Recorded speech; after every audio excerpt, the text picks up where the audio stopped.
আসসালামু আলাইকুম, সবাই কেমন আছেন? আজকে তৈরি করে দেখাবো পেটাই পরোটা ইনশাআল্লাহ। এই পরোটাটা পিটিয়ে, পিটিয়ে ছেঁড়া হয়। এইজন্য এর নাম হচ্ছে পেটাই পরোটা। দেখুন কতটা পাতলা আর কত লেয়ার আছে এর মধ্যে। চলুন তবে কথা না বাড়িয়ে ঝটপট এই পেটাই পরোটার রেসিপিটি দেখে নেই। শুরুতেই আমার লাগছে ৫ কাপ ময়দা। আমি এখানে ৫ কাপ ময়দা দিচ্ছি আমার প্রয়োজন অনুসারে। আপনারা আপনাদের প্রয়োজন অনুযায়ী ময়দাটা ব্যবহার করবেন। এইবার দিয়ে দিচ্ছি 2/3 স্পুন লবণ এবং দিয়ে দিচ্ছি ২ টেবিল চামচের মতন সয়াবিন তেল। এইবার এই সমস্ত উপকরণগুলো খুব ভালো করে মাখিয়ে নিচ্ছি যেন তেল আর লবণটা ময়দার সাথে খুব ভালোভাবে মিশে যায়। এইবার আমি প্রয়োজন অনুযায়ী নরমাল টেম্পারেচার পানি নিয়ে একটা ডো তৈরি করব। আর ডোটা একদম সফট একটি ডো হবে। নরমাল রুটি বানানোর সময় আমরা যেই ডোটা তৈরি করে থাকি অনেকেই শক্ত ডো তৈরি করে। তবে ডোটা কিন্তু একদম সফট হবে। এই যে দেখুন আমি ডো তৈরি করে নিয়েছি। এইবার এই ডোটাকে একটি ঢাকনা দিয়ে রেখে দিব অন্তত ১০ মিনিটের জন্য। ফিরে আসলাম ১০ মিনিট পরে। এবার এই ময়দার ডোটাকে আর একটু শুকনো ময়দা নিয়ে আমি ডোলের মধ্যে নেব। এতে করে ডোটা অনেক বেশি সফট হয়ে যাবে। খুব ভালো করে ডোলে একটি সফট ডো তৈরি করে নিয়েছি আর টুকরো করে নিচ্ছি। আর আগে থেকে বলে রাখি আমার কাউন্টারটা পরিষ্কার আর আমি কাউন্টারের উপরেই সাধারণত রুটি বানিয়ে থাকি।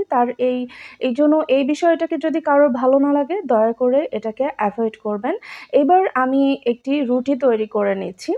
আর রুটিটা যথাসম্ভব বড় এবং পাতলা করে তৈরি করব। আমরা নরমালি বাসায় যে রুটিগুলো তৈরি করি তার থেকে কিন্তু অনেক বড় সাইজ করে রুটি তৈরি করব এবং পাতলা করে একটি রুটি তৈরি করে নিব। ভিডিওতে আপনারা যেমনটি দেখতে পাচ্ছেন। এই যে দেখুন আমি বেশ বড় করে একটি রুটি তৈরি করে নিয়েছি। এবার একটি নাইফের মাধ্যমে এক সাইডে একটি কাট লাগিয়ে দিচ্ছি। ঠিক এইরকম করে যেরকম ভিডিওতে দেখতে পাচ্ছেন। এবার উপরে বেশ কিছুটা তেল স্প্রেড করে দিচ্ছি। পুরো রুটির গায়ে তেলটা খুব ভালো করে মাখিয়ে দিচ্ছি। এইবার উপর থেকে একটু শুকনো ময়দা ছড়িয়ে দিচ্ছি। একটু লক্ষ্য করলেই বুঝতে পারবেন আমি এই কাজটি কিভাবে করছি। ও আরেকটি কথা তো আপনাদের বলাই হয় নাই। পরোটা তৈরি করার জন্য অবশ্যই ময়দা ব্যবহার করবেন। নরমাল আটা দিয়ে কিন্তু পরোটা খুব ভালো হয় না। এইবার লক্ষ্য করুন আমি পরোটাটা তৈরি করে নিচ্ছি। আমি কিভাবে তৈরি করছি একটু লক্ষ্য করুন। এক মাথা থেকে রোল করা শুরু করে আর এক মাথায় গিয়ে রোল করা শেষ করে নিব। এই যে দেখুন এটা দেখতে অনেকটাই গোলাপ ফুলের মতন হবে। এইবার দেখুন আমি কিভাবে করে নিচ্ছি। এভাবে বসিয়ে দিতে হবে।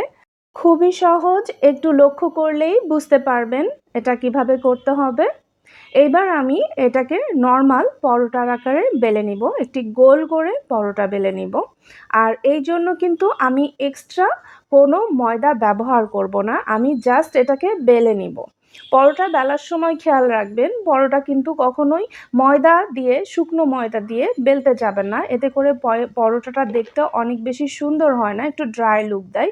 এইজন্য পরোটাটা সবসময় তেল দিয়ে বেলতে হয়। যেহেতু এর মধ্যে আমার তেল অলরেডি দেয়া আছে তাই বেলার সময় কিন্তু তেলটা বের হয়ে আসবে। এজন্য এক্সট্রা করে তেল দেওয়ার দরকার নেই। এই যে দেখুন একটা পরোটা কিন্তু অলরেডি তৈরি করা হয়ে গেছে। আপনাদের সুবিধার্থে আমি আরও একটা পরোটা তৈরি করে দেখাচ্ছি। এইবার বলি এই পরোটাটা মূলত পিটিয়ে, পিটিয়ে ছেঁড়া হয়। এইজন্য এটাকে পেটাই পরোটা বলা হয়। অনেকগুলো লেয়ার থাকে পরোটার মধ্যে। এতটা পাতলা, পাতলা কাগজের মতন লেয়ার তৈরি হয়। আবারও একটি তৈরি করে দেখাচ্ছি। একটু লক্ষ্য করুন ভালো করে। আশা করছি এতক্ষণে আপনারা বুঝেই গেছেন যে এটা কিভাবে তৈরি করতে হবে। এই পরোটাটা মূলত ইন্ডিয়ায় তৈরি করা হয়ে থাকে। আমি এখন পর্যন্ত বাংলাদেশে কোনো হোটেলে এই পরোটাটা তৈরি করতে দেখিনি। আপনারা যদি কোথাও দেখে থাকেন তাহলে অবশ্যই জানাবেন কোথায় এই পরোটাটা বাংলাদেশে তৈরি করা হয়।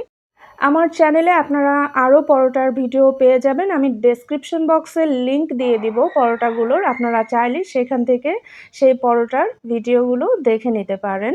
এই যে দেখুন কথা বলতে, বলতে আরেকটা পরোটা আমি বেলে নিয়েছি। এবার ভেজে নেওয়ার পালা। চুলায় আমি একটি ফ্রাই প্যান গরম করে নিয়েছি। এইবার পরোটাটা দিয়ে দিচ্ছি ফ্রাই প্যানের উপরে। প্রথমেই আমি তেল দিব না, প্রথমেই এপিঠ ওপিঠ করে খুব ভালো করে সেঁকে নিব যেন সাদা হয়ে ওঠে, মানে রুটির মতন হয়ে ওঠে। যখন এটা ফুলতে শুরু করবে তারপরে গিয়ে আমি এর মধ্যে তেল দিব। শুরুতেই তেল দিলে কিন্তু পরোটাটা খেতে ভালো হয় না।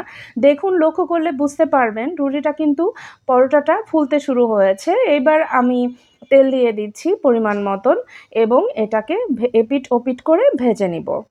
পরোটাটা একটু সময় নিয়ে মুচমুচে করে ভাজার চেষ্টা করবেন। আর ভাজতে গিয়ে পুড়িয়ে ফেলবেন না, তাহলে কিন্তু টেস্টটা ভালো আসে না। লক্ষ্য করছেন যে আমি খুব ভালো করে কিন্তু ভেজে নিচ্ছি। দারুণ একটা কালার এসেছে মাশাআল্লাহ পরোটাটার।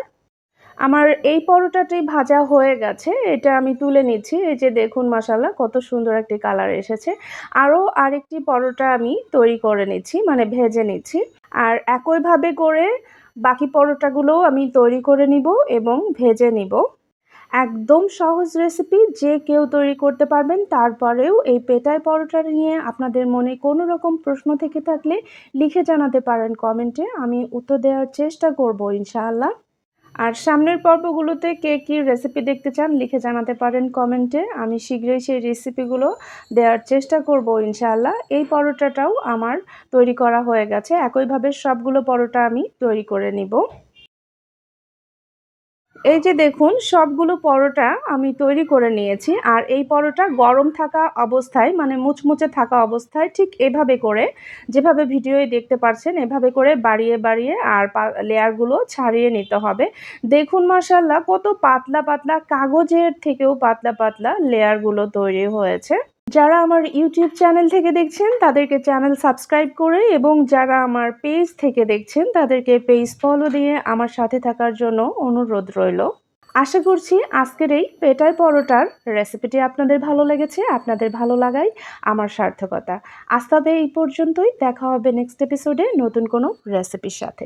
সেই পর্যন্ত সবাই ভালো থাকবেন, সুস্থ থাকবেন। আর এতক্ষণ আমার সাথে থাকার জন্য আপনাদেরকে জানাচ্ছি অসংখ্য ধন্যবাদ।